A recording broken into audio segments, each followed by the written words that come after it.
No vídeo de hoje vamos relembrar como nasceu a Gazeta do Balão na internet e principalmente o porquê que o site acabou e o canal começou, além de uma crítica pessoal de como está o mercado de informação na internet baloeira, em 15 segundos, depois da vinheta.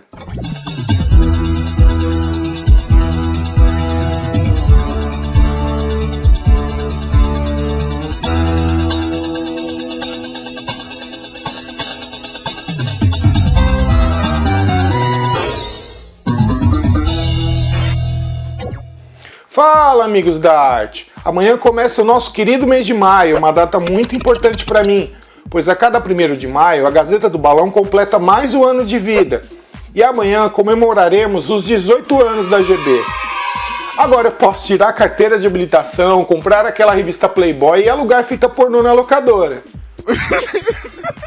Brincadeiras à parte, antes de mais nada, eu gostaria de agradecer o imenso carinho de todos nesses 18 anos, onde muitos viram a minha evolução, desde o primeiro site lá em 2006, a tantas coisas que eu fiz para manter viva a memória do mundo do balão em todos esses anos, e principalmente depois que eu optei em acabar com o ciclo do site e tirar da gaveta esse projeto do canal, que agora em maio completará 4 anos desde o primeiro papo de bancada. Mesmo já falando muitas vezes sobre o porquê que acabou, ainda tem gente que me pede para voltar com o site, então eu vou explicar o que aconteceu.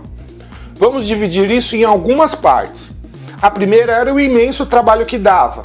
Desde o primeiro site, que foi o Museu do Balão em novembro de 2004, além do trabalho de escanear tantas fotos, tratar no Photoshop, identificar e colocar lá no site, já que o foco do site, o nome mesmo já diz, era de fotos antigas, tinha toda a parte de programação, a criação do layout do site.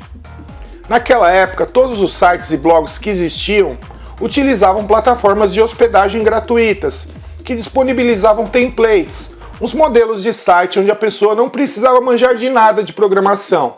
Era só escolher um modelo que gostava e mandava pau, publicando as fotos todos os dias. Com isso, os primeiros anos da década de 2000 foram marcados por um boom de sites e blogs sobre balões, que utilizavam as plataformas que existiam na época, como o GeoCities do Yahoo, que foi um dos primeiros a oferecer esse serviço, o HPG, que é uma abreviação de Homepage Grátis, que foi um dos serviços do IG, que começou vendendo essa imagem de tudo grátis. Era discador para se conectar à internet de graça, serviço de e-mail de graça e os modelos de sites, por isso se chamava IG, que é uma abreviação de internet gratuita. Aí a coisa evoluiu e isso tudo não era mais possível manter e mudaram para a Internet Generation, e é assim até hoje. Também tinha o Kit.net da Globo.com, o eBlogger do Terra, o Flogão, o Pop, Vilabol, o RG3.net e o mais popular e usado por muitos baloeiros, o Zip.net. E o Blogger, que hoje pertence ao Google e é o único que ainda existe. Quando eu comecei com o museu e depois com a Gazeta do Balão em 2006, o único site que era programado e não usava essas plataformas de templates era o Planeta Balão, mas ele era e sempre foi muito arcaico, tecnicamente falando, pois a forma que eles faziam era muito simples e limitada, utilizando ferramentas próprias de criação de páginas e galerias de fotos do primeiro programa criado para a criação de sites, o Macromedia Dreamweaver, que foi comprado pela Adobe, a dona do Photoshop, e ainda é utilizado até hoje por muitos web designers. Eu já trabalhava com criação de sites desde 2002 e ainda faço isso.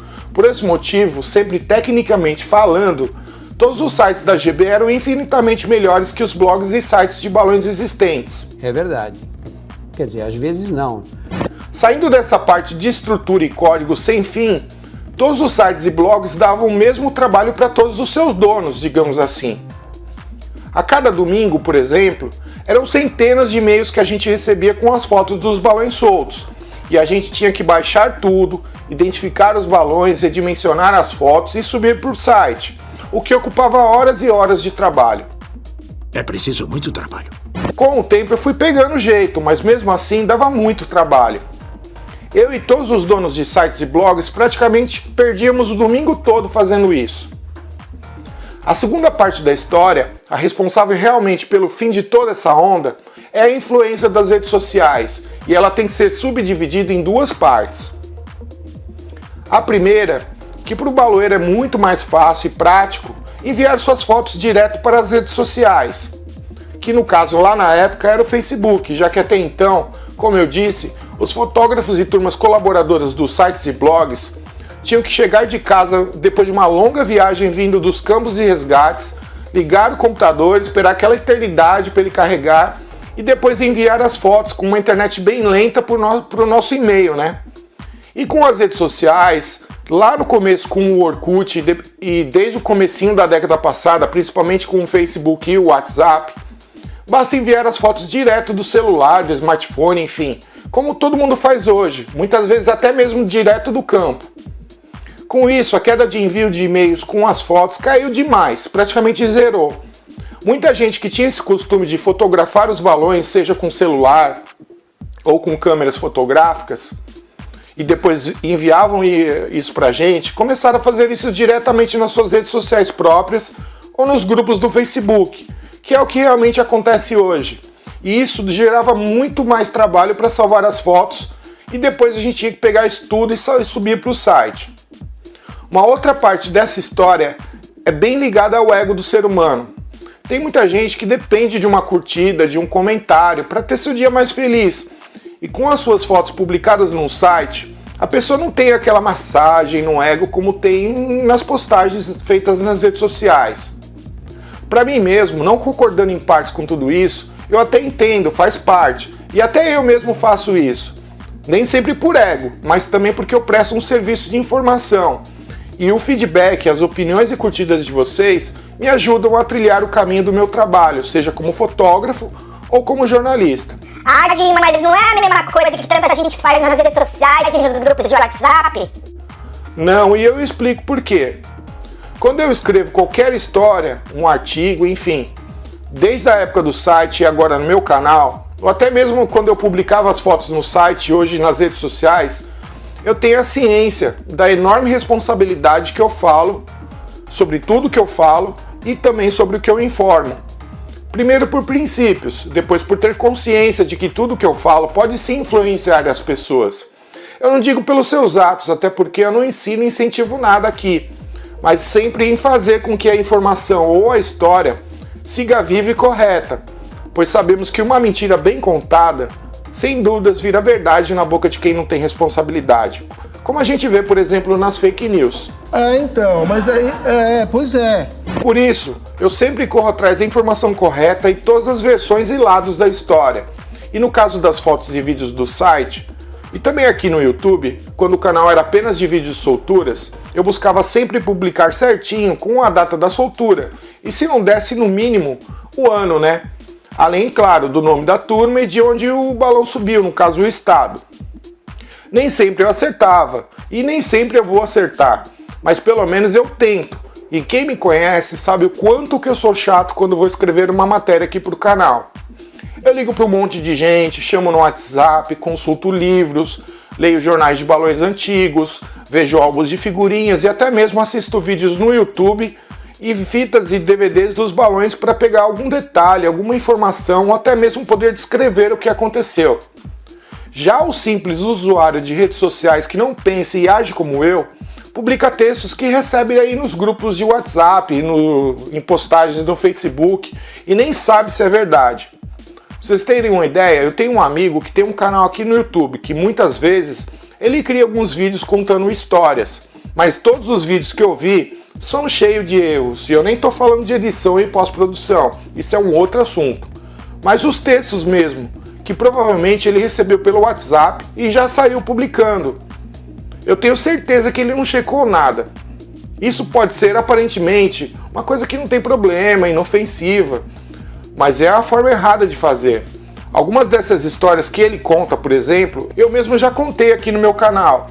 E se assistirem os vídeos, o dele e o meu, verão que são bem diferentes. No meu caso, eu corri atrás das histórias, eu chequei os fatos e jamais escrevi e escrevo algo que eu simplesmente achei que aconteceu. Eu pergunto para as pessoas certas, algumas que viveram, outras que viram, estavam presentes ou foram realmente os responsáveis pelo balão. Já o material que ele apresenta, as histórias são cheias de erros, deixando bem claro que foi um texto que mandaram para ele, ou um áudio, enfim. Ele pegou, achou legal e resolveu fazer um material sobre o assunto. Essa é a responsabilidade que um trabalho como esse, de documentar, de noticiar e de informar, deve ter.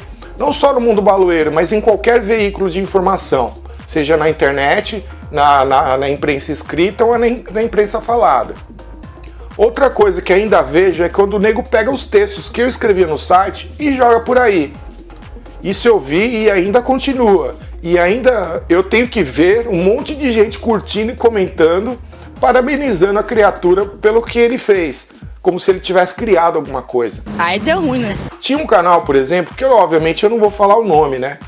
Que o cara era tão cara de pau que ele pegava os artigos do meu site e fazia um vídeo com aquela história, apenas reproduzindo com o texto, ele não escrevia uma linha. Nessa mesma pegada que eu faço do Papo de Balão, mas era muito mal feito em todos os sentidos. Aí um monte de gente ia lá nos comentários que eu vi e parabenizava o cidadão pelo mega trabalho que ele fez. Bom, eu erro, claro, não custa lembrar que eu vivo de coisas que me contam. E claro, algumas que eu mesmo lembro, já que eu vivo o mundo do balão desde criança. E muitas vezes eu escuto outras versões e informações das coisas que eu falo no meu vídeo que aparecem, seja nos comentários, alguém me liga, enfim. E eu não tenho a mínima vergonha de, nos vídeos seguintes, corrigir ou até mesmo disponibilizar outros lados da versão. Isso é jornalismo responsável. Saindo dos vídeos e voltando para as fotos, tá cheio de gente que passa a vida toda publicando um monte de fotos, de imagens sem identificar nada. Simplesmente joga nas redes sociais, principalmente no Instagram, é o que mais tem é perfil fazendo isso. E se alguém chamar lá e comentar ou até mesmo comentar lá na postagem que balão é aquele, de quem que era, que ano que subiu e por aí vai, se eu bobear nem o cara sabe. Isso é fato, eu mesmo já fiz isso. O ano passado, quando eu comecei realmente a escrever o meu livro, o último, né? O Fim da Era da Boca Colada, quem já viu sabe que além das histórias, todas as fotos do livro são identificadas com as datas de soltura dos balões, tudo em ordem cronológica, de janeiro de 1990 a dezembro de 1999. Durante o trabalho de produção do livro, eu consultei muitas turmas e colecionadores de fotos.